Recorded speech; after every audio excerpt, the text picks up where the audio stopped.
Number প্ৰশ্নটো সুধিব বিচাৰো আপুনি 2 নম্বৰ প্ৰশ্নটোৰ কাৰণে সাজুনে নাই আৰু উত্তৰ নিদিওঁ আৰু নাই নিদিয়ে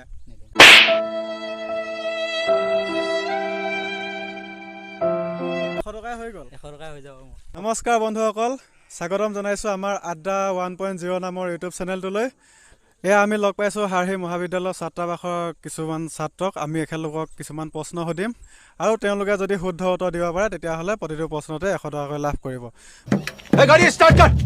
আমি ঠিক তেনেধৰণে প্ৰশ্ন সুধিম তেওঁ যদি শুদ্ধ উত্তৰ দিব পাৰে তেতিয়াহ'লে 100 টকাকৈ কিমান টকা নিব পাৰে লৈ যাব পাৰে সুধিব পাৰিনে হয় সোধক আহোমৰ প্ৰথম ৰজাজনৰ নামটো কি আছিলে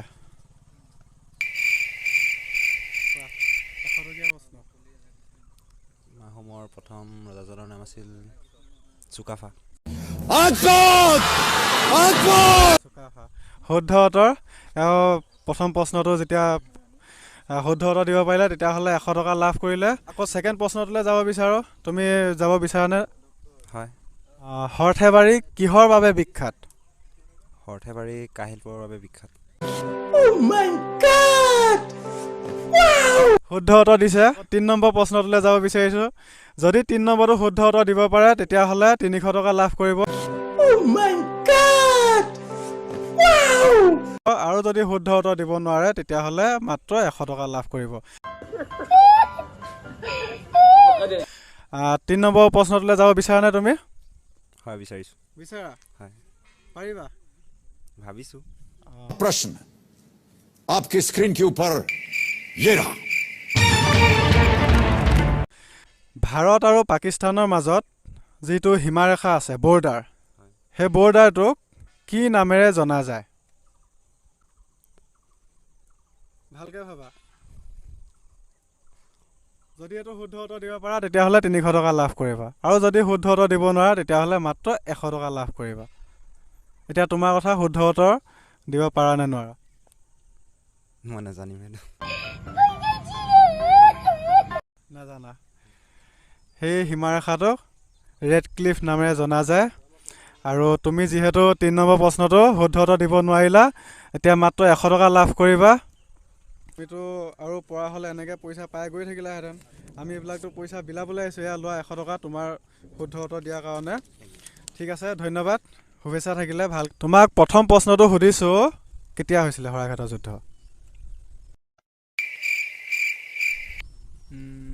1671 শুদ্ধ উত্তৰ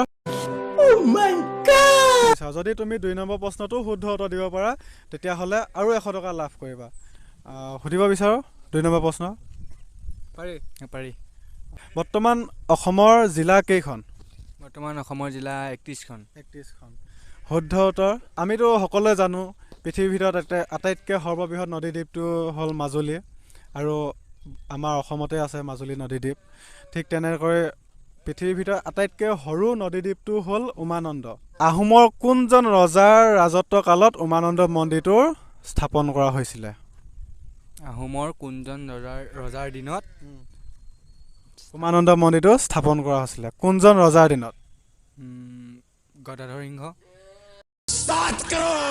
শুদ্ধ উত্তৰ 300 টকা তেওঁ লাভ কৰিব এতিয়া তেওঁ এটাৰ পিছত এটাকৈ শুদ্ধ উত্তৰ দি গৈয়ে আছে আৰু আমিও গৈয়ে থাকিম যিমানটোলৈকে তেওঁ নিজৰ ইচ্ছাতে সিমানলৈকে আমি সুধি গৈ থাকিম আৰু সিমান টকা তেওঁ লাভ কৰি গৈ থাকিব আৰু আমি এতিয়া যাব বিচাৰিছোঁ 4 নম্বৰ প্ৰশ্নটোলৈ 4 নম্বৰ প্ৰশ্নটোলৈ তুমি যাব বিচাৰানে বিচাৰোঁ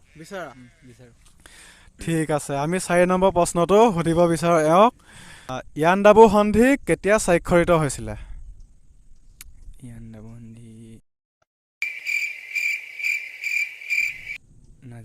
নাজানা ভালকৈ ভাবিছা যদি শুদ্ধ উত্তৰ দিব পাৰা তুমি 400 টকা লাভ কৰিবা ভালকৈ ভাবিছা আকৌ নাজানা আমি নহ'লে ইমানতে ৰখাই দিওঁ তুমি মাত্ৰ 100 টকাই লাভ কৰিব পাৰিলা এতিয়া যিহেতু লাষ্টত ভুল উত্তৰ দিলাগৈ বা নাজানিলা তুমি ইয়াণ্ডাবু সন্ধি স্বাক্ষৰিত হৈছিলে 1826 খ্ৰীষ্টাব্দত আৰু তোমাকতো এতিয়া 100 টকা দিবই লাগিব ইয়াত লোৱা 100 টকা তোমাৰ প্ৰশ্ন উত্তৰ দিয়া বাবদ আৰু কোনোবা ইচ্ছুক কোনোবা আছেনে খেলিবৰ কাৰণে কোনে খেলিবা शाबाश बेटा। নামটো নমস্কাৰ, মোৰ নাম শ্ৰী ভাস্কৰজ্যোতি পেগু। ভাস্কৰজ্যোতি পেগু। তোমাকো আমি ঠিক তেনেধৰণে কিছুমান প্ৰশ্ন সুধিম। যদি অসমৰ আটাইতকৈ সৰ্ববৃহৎ দলংখনৰ নাম কি? ঢলা শদিয়া। শুদ্ধ উত্তৰ।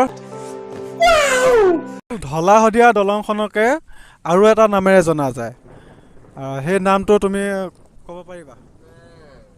ডক্টৰ ভূপেন হাজৰিকা। ভূপেন হাজৰিকা। শুদ্ধ উত্তৰ এইটো। 3 নম্বৰ ৰাউণ্ডলৈ যাব পাৰোঁনে? নাই, নালাগে। নালাগে।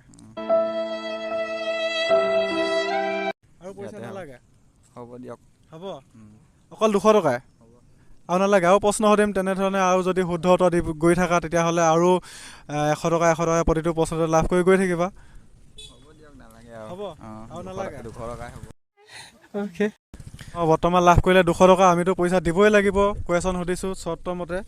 এওঁক আমি 200 টকা উপহাৰ দিছোঁ শুদ্ধ উত্তৰ দিয়াৰ বাবে। ধন্যবাদ। ভাল লাগিলে। শুভেচ্ছা থাকক। ভালদৰে পঢ়িবা। ঠিক আছে বন্ধুসকল, আমি ইমানতে ভিডিঅ'টো সামৰণি মাৰিব বিচাৰোঁ। আশা কৰোঁ ভিডিঅ'টো ভাল লাগিলে। যদি ভাল লাগিলে তেনেহ'লে ভিডিঅ'টো ছাবস্ক্ৰাইব কৰি দিব। যদি ভিডিঅ'টো ভাল লাগিলে তেনেহ'লে লাইক কৰিব, কমেণ্ট কৰিব আৰু আমাৰ আড্ডা 1.0 নামৰ চেনেলটো ছাবস্ক্ৰাইব কৰিবলৈ নাপাহৰিব। আৰু সদায় এনেধৰণৰ ভিডিঅ' পাই থাকিব। আশা কৰোঁ আপোনালোকৰ ভাল লাগিলে। আৰু অন্য এটা ভিডিঅ'ত লগ পোৱাৰ প্ৰতিশ্ৰুতিৰে আজিলৈ বাই বাই।